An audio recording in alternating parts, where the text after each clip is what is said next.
Nan McKay, and I would like to introduce you today to David Engle. David has had over 30 years of national leadership managing research, marketing, and policy development on really all aspects of affordable housing, development, housing construction, disaster technologies, housing regulation, building codes, environmental research, land use, resource management, and infrastructure development.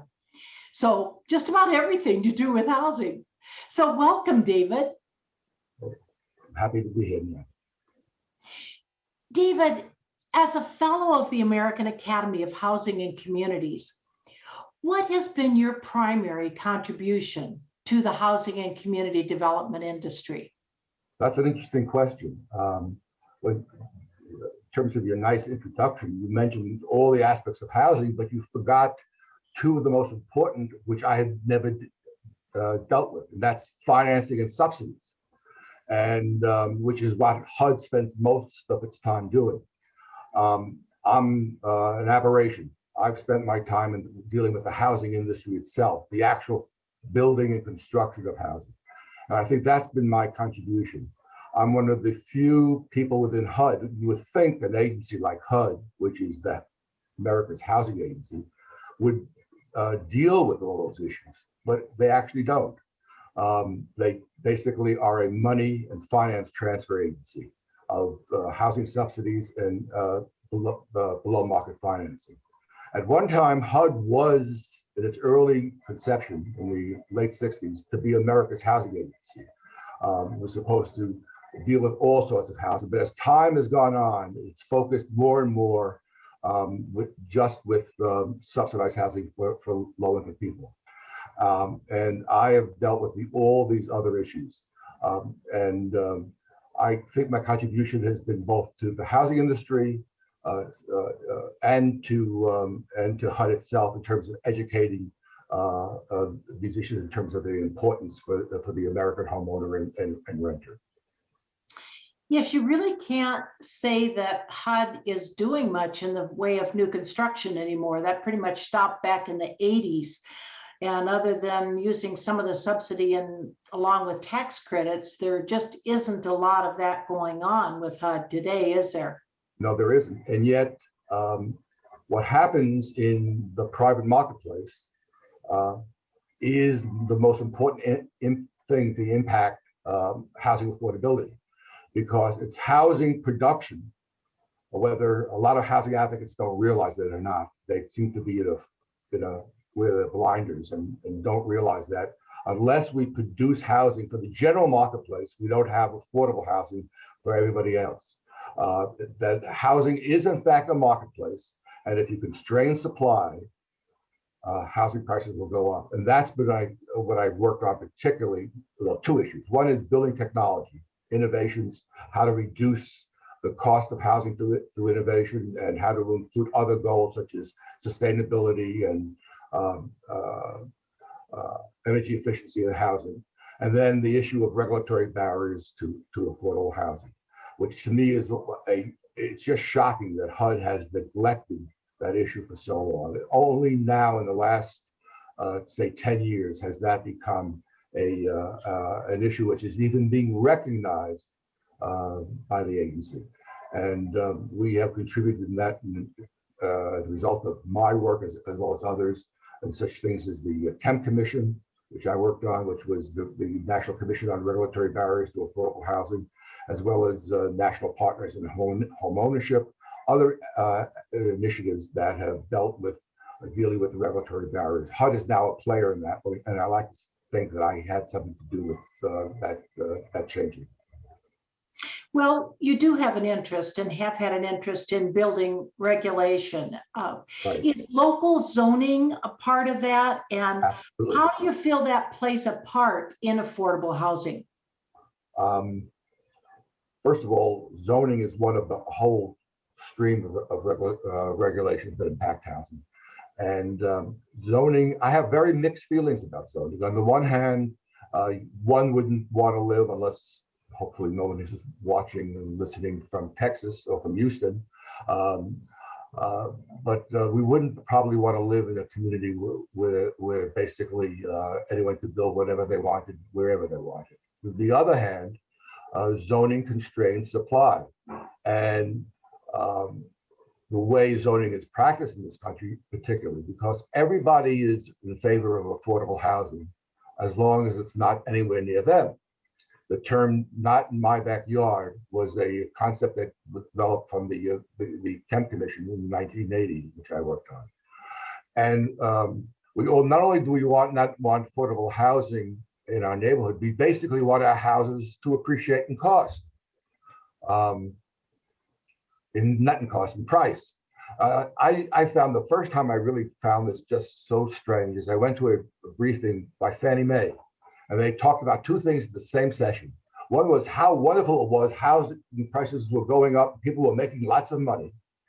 At the same time, they were talking about how much they're spending and working on trying to make housing affordable. And something doesn't connect on those two issues. But zoning most definitely is a major factor if applied poorly to reducing housing affordability. Now, solving zoning issues itself will not address all issues of housing affordability, but it's an essential prerequisite to make.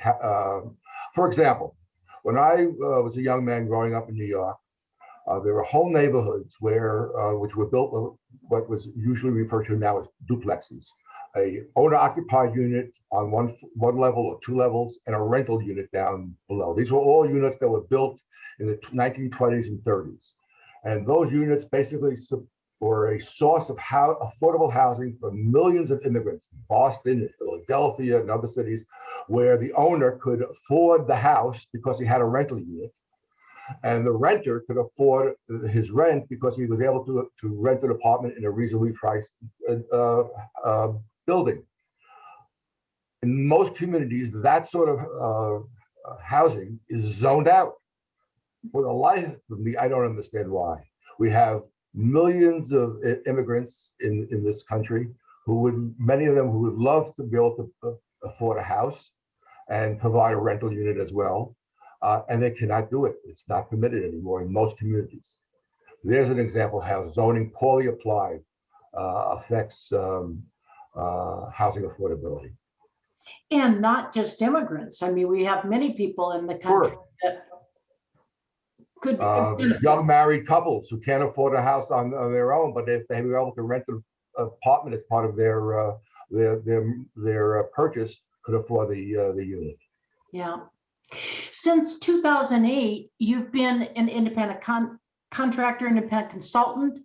That's correct. Is workforce housing one of your interests? Yes, it is. And it's one of those areas that is very amenable to being addressed through regulatory reform.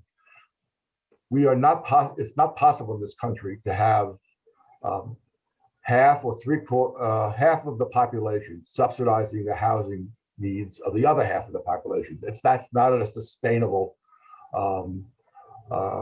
situation. And federal subsidies, or even state and local subsidies, should basically be available for those most in need, and that's poor people. Workforce housing, and that in some ways that term is a little kind of marketing ploy, but workforce housing is basically for families who earn reasonable salaries in any measure of the, but in given the nature of the housing markets in which they live, cannot afford decent housing. Postmen, a fireman, and that's the way we've marketed it to local governments. It's for the people you know, the people you depend on, but they can't afford to live in your neighborhood. And a lot of that population could be assisted through either shallow subsidies or through regulatory reform that could make housing more affordable for them. And that's what I've spent a lot of my time since retiring on working on.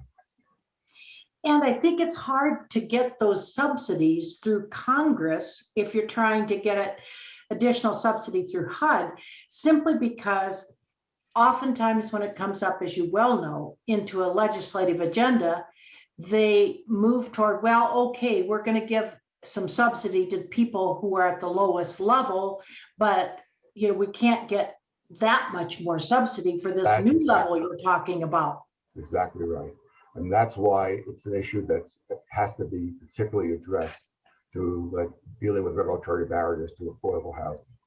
And the same reforms will, of course, make lower income housing more affordable too, and will spread subsidies over more units. There's a defined amount of money that's available for housing subsidy. And if you can reduce the cost of construction and land development through zoning and building code changes, there's more money available for more units. Now, when we talk about zoning, I think that's really just one of many series of impediments to affordable housing, regulatory impediments.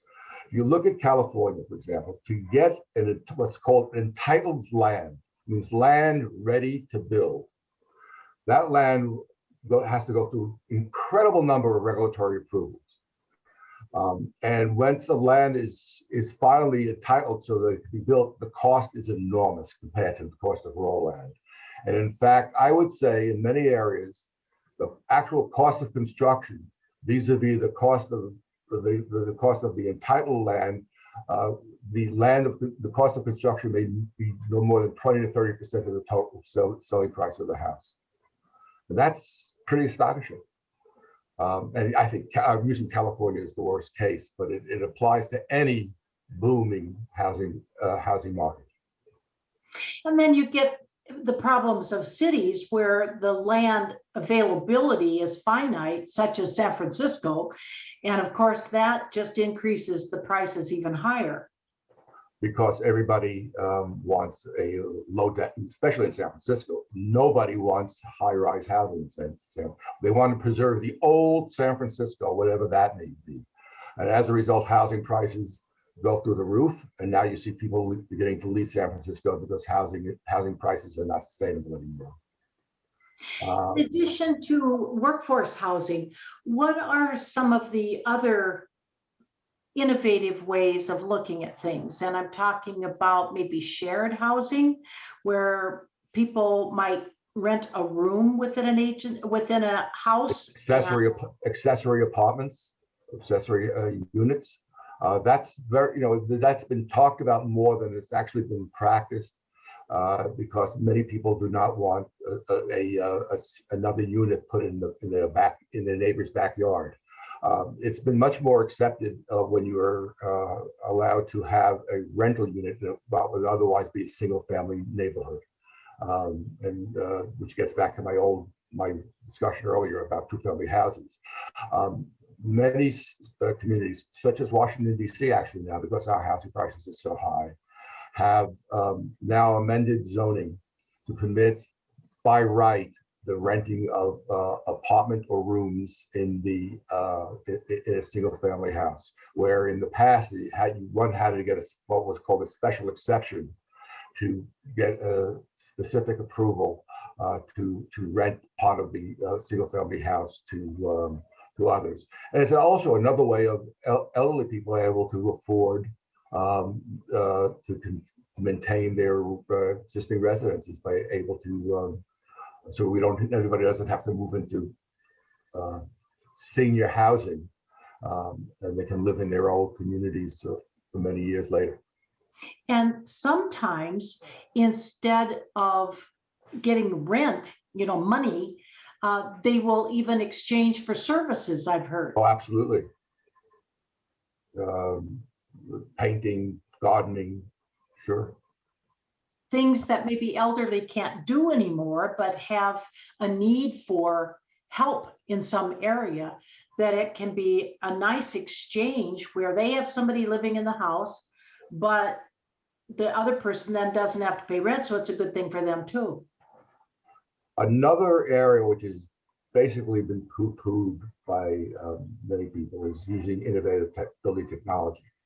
Now, for reduce the price of housing. Now, one cannot solve the problems through innovation, through technology, but one can achieve many multiple goals. Achieve housing that's more sustainable, more energy efficient, more disaster resistant, or the term that's now got very shishi is resilient, whatever that means. At the same time, without increasing housing costs. In some degree, you may be able to actually reduce costs through technology, but you can build higher quality, more energy efficient housing without an increased costs if it's done right through building innovation. The housing industry has been a notoriously slow industry to accept innovation.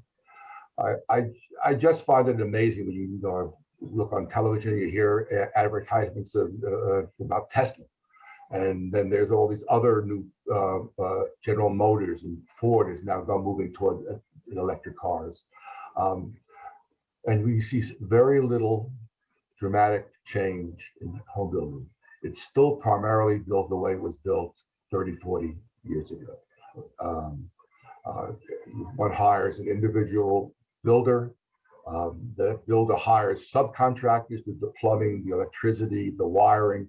And there's very little capital investment in improving the way housing is built in this country. And that can change. There was one attempt in 1960, late 1960s, under then George Romney, who was second head of HUD. It was a program called Operation Breakthrough, an attempt to industrialize the housing industry. It didn't work very well for a lot of reasons, which I don't think this presentation, I can give another half-hour discussion just on that alone. But it's been very little been done since. The one thing that I'm very proud of that in my last years of HUD, I was able to get together a program called PATH, the Partnership for Advancing Technology in Housing, which was a way to get all these multiple goals, which I mentioned before, of sustainability, affordability, and disaster resistance into the housing industry at the same time. And that's basically done through innovation. And some degree through building factory-built housing, which is not mobile homes. There's a big difference between mobile homes and other types of factory-built housing. Though mobile homes is one subset of factory-built housing. Not the best, but one subset. Now, one of your clients is Urban Land Institute's It was. Center. Oh, it was, okay.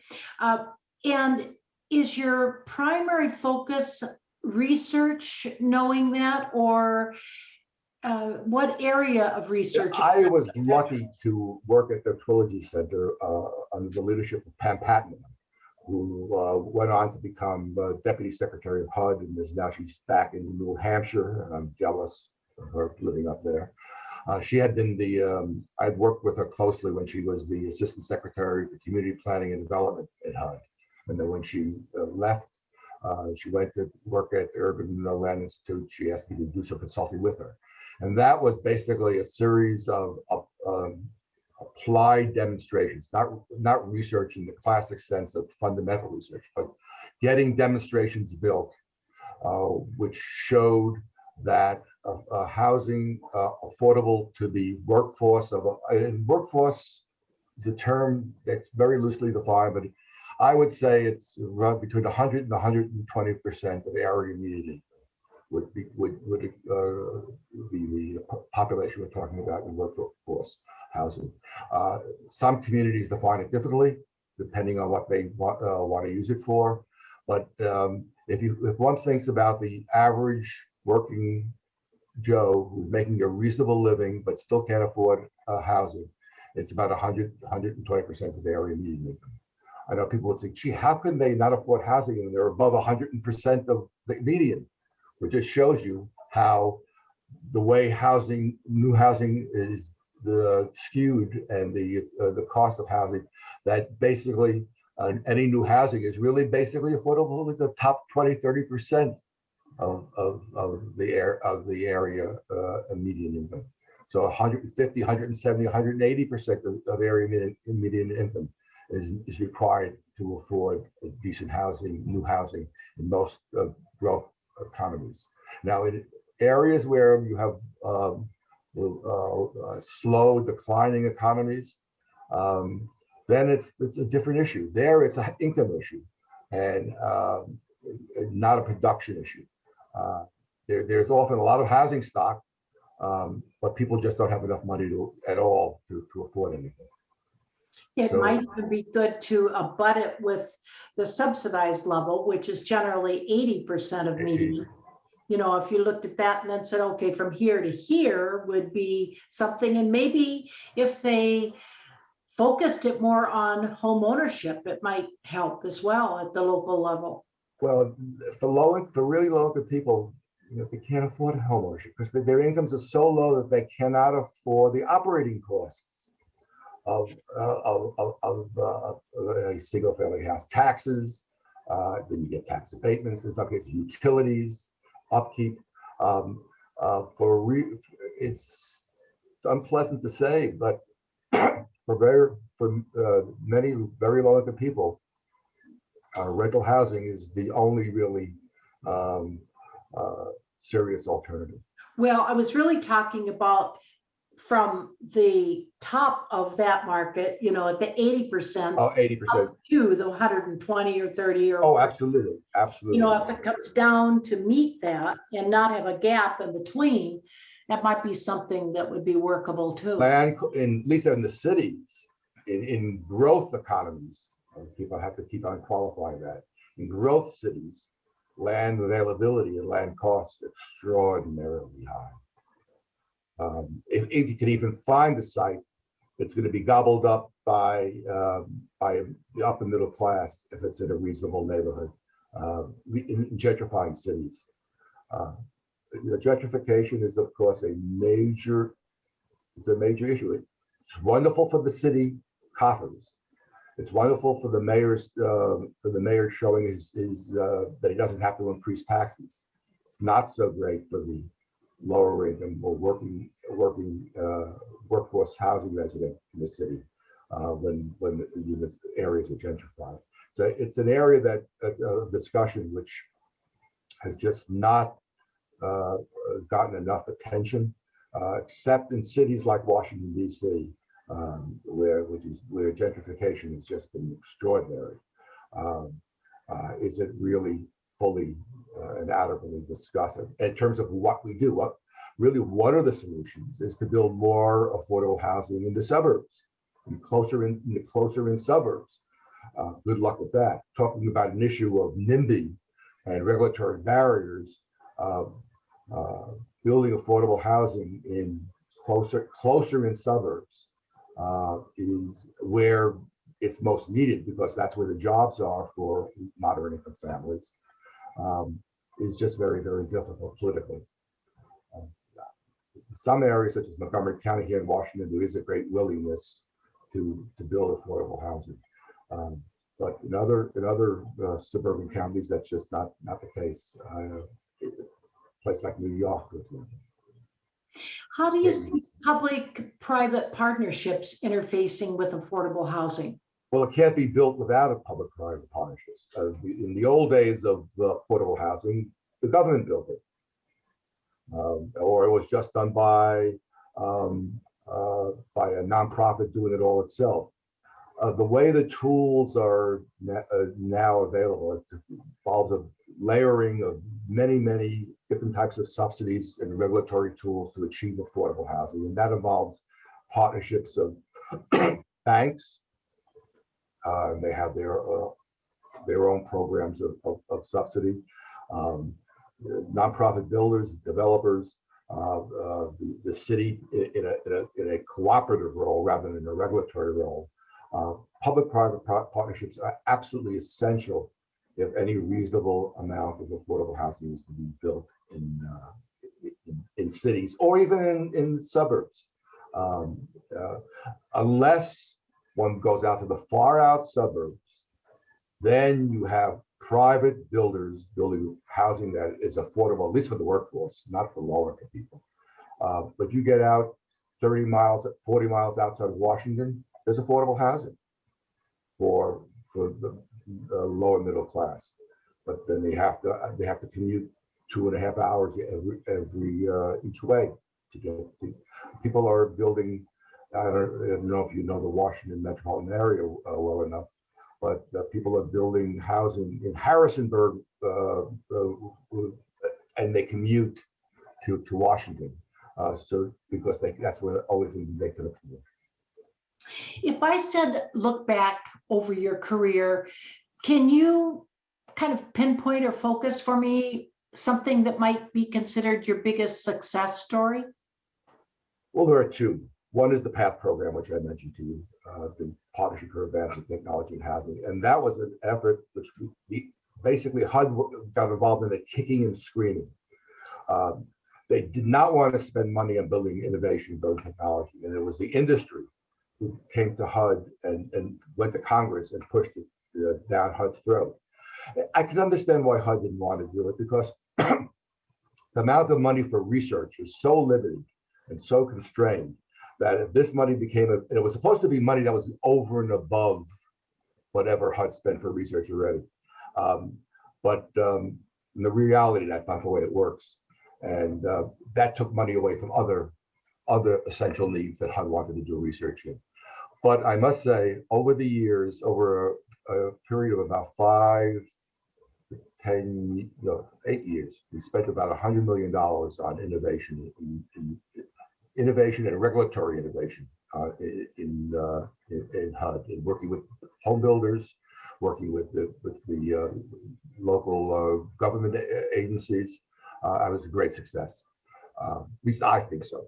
You might have others who would say no. Everybody who thinks their own program is a great success. And the other is bringing regulatory barriers into the forefront of HUD policy. Interesting, over the initial year, and I won't talk politics, I'll use other words, I'll talk about progressives and conservatives. I'll let you, rather than political parties.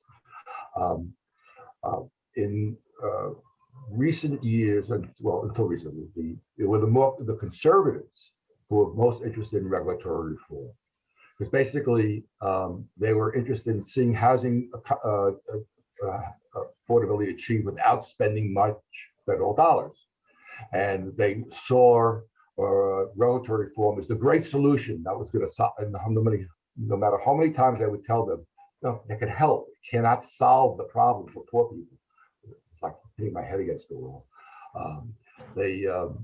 But they were the biggest advocates, and that's why the Kemp Commission was produced under Secretary Kemp, Jack Kemp, and the progressives, again without identifying political parties, progressive basically cared less about regulatory issues, because they basically said, we'll come in and bring the dollars in to solve the problems. The end result is you never get enough dollars, and you also never get enough regulatory reform to achieve affordable housing by itself. It requires both. And I'm so happy to see that issues such as dealing with exclusionary zoning, dealing with regulatory barriers is now an issue that's been adopted and supported by both conservative and progressive advocates, housing advocates in this country. So to me, that's, I would say, my biggest success. What do you think are some of the biggest challenges that you've faced in your various roles? Well, within HUD, just getting these issues even acknowledged, because everyone would want to talk about Section 8, or they talk about tax credits, or CPD grants, and just talk about zoning, you get the blank stare. So getting these issues even acknowledged in HUD, though there were some great supporters in the agency over the years, as well as others who didn't like these issues at all. So that was the most challenging issue. These things are important. We can't solve the problems just with programs. And then the most important issue is just having affordability compete with all the other new shiny toys that come, public policy toys that get addressed. Energy efficiency. Now, I am an absolute fanatic in terms of supporting energy efficiency, just sustainability. But these issues were all being promoted by agencies whose goal was either energy efficiency, like the Department of Energy, or FEMA in terms of disaster resistance, and the concern for housing affordability while these issues are being addressed really was secondary. And I basically had to go to these meetings with these agencies and scream, you have to consider how affordable these units are going to be. At the same time, you push these other goals, because otherwise no one can afford it. What good is the energy efficiency? What good is the disaster resilience? It's still a problem, as these new issues. Now we have resiliency was started after I was at HUD. Before that, it was called talked about sustainability. But there's always a new program to promote, which often is achieved at the expense of HUD and our traditional housing programs. Well, it's been really interesting speaking with you, David, and kind of going back through history and looking at the problems that were evident back there, and it seems like they're still continuing on. They're more complex. Do you have anything else that you'd like to add? Well, it's the whole question of competing priorities. We're going to see a whole new series of priorities being proposed by President Biden in the next 3-4 years, of course. The climate change is the most important, but there'll be others. And how do you assert the interest of affordable housing while all this is being considered? I mean, it's not sexy. Talking about although you ask people, and through surveys, one of their most important issues, housing affordability is number 1 or 2 in the list. But when it comes to implementing public policy and spending money on these issues, it falls well behind. Well, thank you to the bottom, and it's a very interesting thing.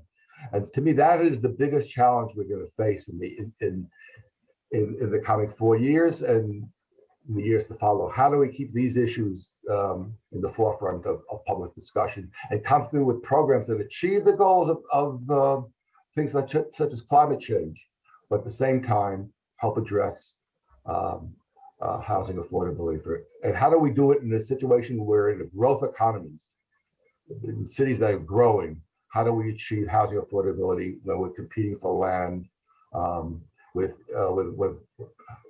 housing for lower income people is competing with land for people who want to spend $1 million, $2 million, $3 million for housing. I don't know.